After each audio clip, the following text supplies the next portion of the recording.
मैं हूँ स्ट्रॉबेरी और ये एक सच्ची घटना है इसीलिए। हेलो एवरीवन, आज ये पहला हॉरर स्टोरी है इस चैनल पे जो कि हुआ था एक लड़की के साथ जिसका नाम है चेरी।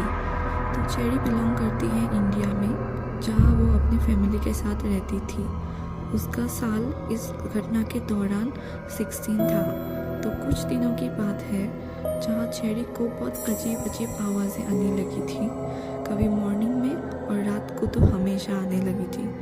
मॉर्निंग वाली आवाज़ ऐसी थी जैसा कि कोई एक गाना रिवर्स में चला रहा हो, जिसका कुछ मीनिंग, कुछ सेंटेंस समझ में नहीं आ रहा था। और जो रात वाली थी वो मैक्सिमम पायल की आवाज़ें थी, जैसे कि छन छन छन ऐसा करके बार बार उसको सुनाई देने लगा था। उसके बाद एक स्पेशल दिन में क्या हुआ कि वो अपने बिस्तर में सोई रही थी और वो अकेली सोती थी हमेशा। उसके पास में उसकी मम्मी और उसका भाई सोता था। तो लेकिन वो तीनों लोग एक रूम में ही सोते थे।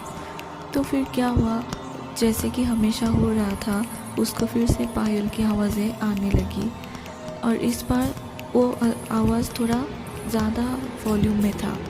और फिर वो बार बार सुनी, उसने ईयरफोन में जो गाने सुने थे और वो उसका वॉल्यूम ज़्यादा भी था, फिर भी वो पायल की आवाज़ बार बार और लाउड होती जा रही थी।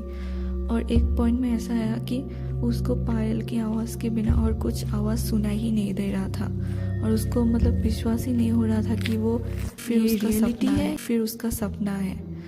उसके बाद वो बहुत ट्राई किया फिर सोने की और इसको इग्नोर करने की, लेकिन वो नहीं कर पाई। और फिर वो एक ऐसी स्टेट पे चली गई जिसको वो आज भी नहीं बोल सकती कि वो एक रियलिटी है, वो ड्रीम है या फिर क्या है, क्योंकि उसको वो फील और उसको जो भी फिज़िकली भी हुआ था उसको आज भी महसूस होता है। इसीलिए आगे सुनिए क्या हुआ था।